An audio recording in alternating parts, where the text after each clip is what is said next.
Hello everyone, I am Manvik back again with new topic और new video. So आज का हमारा टॉपिक है डू वाइल लूप, जो हमारे कंट्रोल स्टेटमेंट्स के अंदर होता है, उसको आज हम डिस्कस करेंगे। सो डू वाइल लूप के नोट्स जो हैं वो कंट्रोल स्टेटमेंट 1.2 के अंदर हैं, लूप स्टेटमेंट्स में, जिसमें हमारे फॉर लूप के भी हैं और हमारे वाइल लूप के भी हैं। देन उसके बाद हमारे डू वाइल लूप के आते हैं। सो डू वाइल लूप क्या है कि एक तरह से मॉडिफिकेशन है वाइल लूप की। किस लिए मॉडिफिकेशन है? जब हमको रिक्वायरमेंट के हिसाब से यूज़ करना होगा वाइल लूप को तो हम वाइल लूप करेंगे, और जब हमारी रिक्वायरमेंट कुछ और होगी तो हम डू वाइल लूप को यूज़ करेंगे। जैसे कि काम ये वैसे ही करता है जैसे वाइल लूप करता है, बस थोड़ा सा मॉडिफिकेशन है कि इसमें लिखा है कि do while loop is a control flow statement that allow you to execute a block, यानी ये अलाउ करती है एक ब्लॉक एग्जीक्यूट करने के लिए। कैसे? कोड को repeatedly as long as a specified condition remains true, यानी जब तक कंडीशन हमारी ट्रू है जब तक चलता रहे, और जैसे ही वो फॉल्स हो जाए तो वो टर्मिनेट कर जाए। इसके सिंटैक्स में थोड़ा सा डिफरेंस है वाइल लूप से, कि सबसे पहले इसमें हम इनिशियलाइजेशन करेंगे। इनिशियलाइज कोई भी हमारी वैल्यू दे दी, हमने कुछ भी दे दिया, देन उसके बाद हमारे यहाँ डू आएगा सबसे पहले। अब डू का क्या नोटेशन है, यहाँ क्या बोलता है? डू बोलता है कि एक बार तो स्टेटमेंट जो है वो चलेगी, यानी जो हमारा कोड ब्लॉक है ये हमारा एक बार तो चलेगा ही चलेगा। देन उसके बाद कंडीशन बताओ क्या है तुम्हारी वाइल के अंदर। तो हमारा डू के अंदर की स्टेटमेंट चलेगी, देन उसके बाद हमारी वाइल लूप के अंदर कंडीशन रन होगी, जैसे कि फ्लो चार्ट में भी बताया है। इसको यहाँ पे ट्राई करते हैं एक बार। क्या है कि सबसे पहले हमने इनिशियलाइजेशन कर लिया, यहाँ पे इनिशियलाइजेशन कर लिया। देन उसके बाद यहाँ पे हमने डू कीवर्ड यूज़ हुआ यहाँ पे, और उसमें लिखा है, उसने बताया कि इसका कहने का मतलब है कि एक बार कंडीशन चलाओ, यानी कोड ब्लॉक जो हमारा है वो एक बार चलाओ।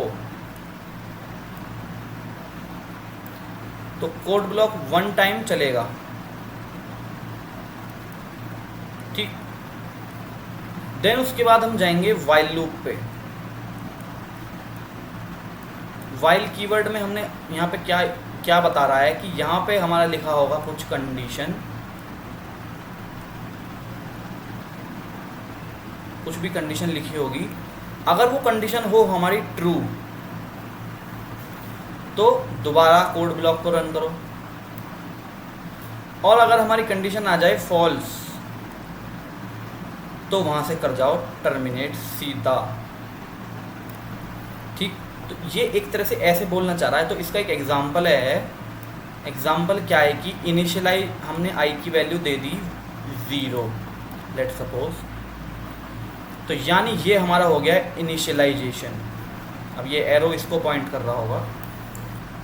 देन उसके बाद आया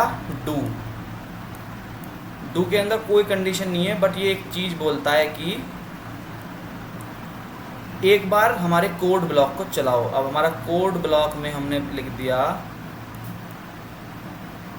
ये कमेंट दे दिया मैंने, कोड ब्लॉक में लिख दिया कि प्रिंट करो मेरी आई की वैल्यू को, ठीक। यानी ये मेरा हो गया कोड ब्लॉक, और इसके अंदर ही i++ कर दो। अब ये जो मैंने लिखा है ये कोई सिंटेक्स का पार्ट नहीं है, बस मैंने एक नोटेशन दी है यहाँ पे ऐसे ही कि ये पूरा का पूरा कोड ब्लॉक है, ठीक है। ये है ये। उसके बाद हमारा आया यहाँ पे while loop. While keyword use हुआ, और यहाँ पे हमने दी कंडीशन। अब कंडीशन क्या है कि i जब तक मेरा रहे छोटा 10 से, जब तक उसे चलाते रहो, ठीक। तो ये कंडीशन यहाँ पे है। ये हमारा हो गया यहाँ वाइल लूप नहीं, वाइल कीवर्ड, और ये हमारी होगी कंडीशन। सो अब क्या होगा, वैल्यू आएगी हमारी 0 यहाँ पे, डू के पास आई, देखो ये डू। देन उसके बाद हमारे कोड ब्लॉक के अंदर गई वो, क्योंकि एक बार तो चाहे वाइल के अंदर कंडीशन ट्रू हो या फॉल्स हो, वो चलेगा ही चलेगा। सो यहाँ पे हमारी वैल्यू क्या है, आई की 0, तो हमारी 0 यहाँ प्रिंट हो गया, ठीक। अब उसके बाद यहाँ पे आया आई प्लस प्लस कर दो, यानी I is equals to I plus 1 कर दो। सो इसका मतलब क्या हुआ कि 0 प्लस 1 अगर मैं करूँगा तो आई की वैल्यू हमारी हो जाएगी 1। ठीक, व्हेन वैल्यू आई यहाँ पे उठ के, तो क्या 1 मेरी छोटा है 10 से? हाँ, हमेशा छोटा ही है 10 से वो मैथमेटिकली। तो ये हमारी वैल्यू यहाँ चल गई, यानी हम वाइल पे आ गए थे और यहाँ पे कंडीशन टेस्ट हुई और कंडीशन हमारी ट्रू हो गई, तो हमारी ट्रू बोलता है कि दोबारा उस कोड को चलाओ। यानी अब हम दोबारा इस पे कोड ब्लॉक पे चले जाएंगे। कोड ब्लॉक पे जाने के बाद हमारी वैल्यू 1 प्रिंट हो जाएगी, फिर दोबारा उसके बाद हम दोबारा यहाँ आएंगे, 1 + 1 2 हो जाएगा। इसी तरह से ये वैल्यूज चलती रहेंगी, 1 2 3 4 5 6 7 8 9 तक हमारी वैल्यू प्रिंट होने के बाद क्या होगा, 9 वैल्यू आ चुकी है। अब 9 + 1 हमारा हो जाता है 10। ठीक, अब यहाँ पे हम दोबारा वाइल पे आए। वाइल में बोला कि 10, क्या हमारा 10 आई की वैल्यू क्योंकि 10 है, क्या हमारा 10 छोटा है 10 से?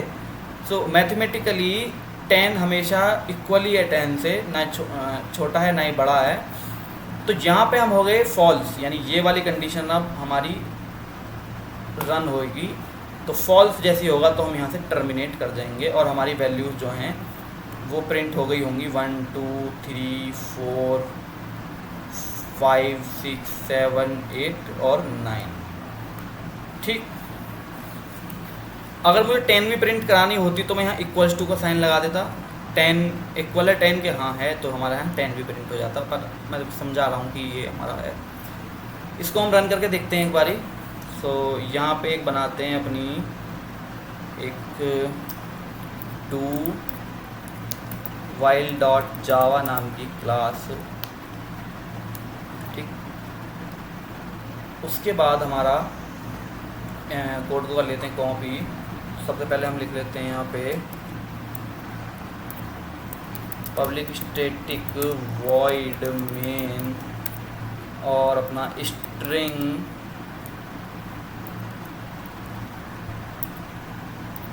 आर्ग्यूमेंट्स। ठीक, देन उसके बाद हम लिखेंगे, इनिशियलाइज करेंगे वैल्यू इंट। अगर मेरा आई हमारा 0 है तो यहाँ आ जाओ, डू के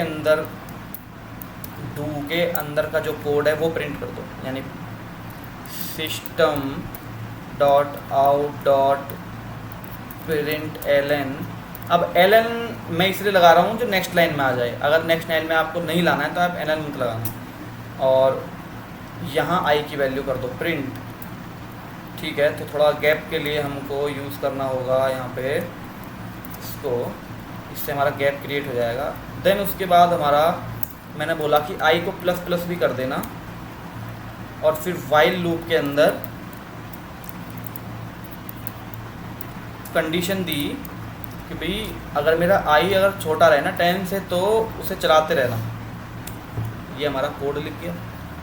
सो जावा रन जावा, तो हमारा जावा का कोड रन होगा। सो देखो, ये हमारा सबसे पहले 0 प्रिंट हुआ होगा, then 1 then 2 then 3 then 4 then 5 6 7 8 9। जैसे मैंने बताया कि ऐसे ऐसे रन होगा। तो सबसे पहले वो इनिशियलाइजेशन पे वैल्यू उठाई, देन फिर डू पे गया, डू ने बोला एक बार तो चलाई दो, तो उसके बाद 0 प्रिंट हुआ, 0 यहाँ प्रिंट हुआ। देन उसके बाद यहाँ वैल्यू हमारी आई की कितनी वैल्यू होगी आई प्लस 1, यानी 0 + 1 यानी 1 हो गई होगी। तो यहाँ हमारी वैल्यू 1 हो गई आई की अब।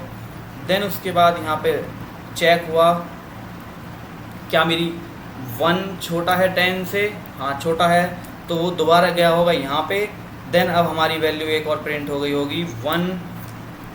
देन यहाँ पे वैल्यू 2 हो गई, तो यहाँ से 2 चेक किया। फिर उसके बाद वैल्यू हमारी यहाँ दोबारा वापस गई होगी क्योंकि 2 तो छोटा है 10 से, तो ये हमारा वैल्यू यहाँ पे 2 हो गई।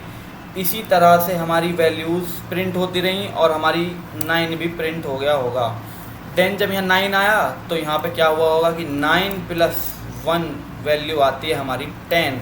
तो क्या 10 हमारा छोटा है 10 से? नहीं, तो यहाँ पे ये वैल्यू फॉल्स हो गई। अब इसमें एक छोटा सा एक्सपेरिमेंट करते हैं कि हम बोलते रहे हैं कि एक बार वैल्यू प्रिंट होती है, इस कंडीशन को सबसे पहले वो कंसिडर नहीं करती। अगर मैं यहाँ वैल्यू दे दूँ 11, तो 11 तो मेरी 10 से बड़ी वैल्यू है। यहाँ पे कंडीशन अगर हमारी चलती होगी तो बड़ी वैल्यू है, तो एक बार ये रन होनी चाहिए। तो देखते हैं रन होती है कि नहीं होती है। 11 तो प्रिंट होना चाहिए। ओके, एरर आया है किस चीज़ का?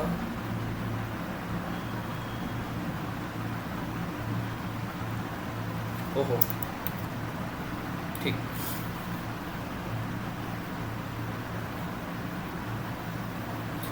सो ये देखो 11 एक बार प्रिंट हो गया। 11 हमारा एक बार प्रिंट हो गया, यानी सबसे पहले ये डू पे ही आता है, देन उसके बाद कंडीशन चलाता है, उसके बाद इंक्रीमेंट भी हुआ होगा वो वैल्यू, देन उसके बाद अब इंक्रीमेंट यहाँ पे ना लगाओ तो कोई लगाओ या ना लगाओ फ़ायदा है नहीं कुछ यहाँ पे। तो फिर उसके बाद यहाँ वैल्यू 11 आई होगी। 11 जब आई होगी तो यहाँ पे डिस्क्वालीफाई हो गया और देन उसके बाद यहाँ बाहर आ गया। यही था इसका एक छोटा सा एक्सप्लेनेशन।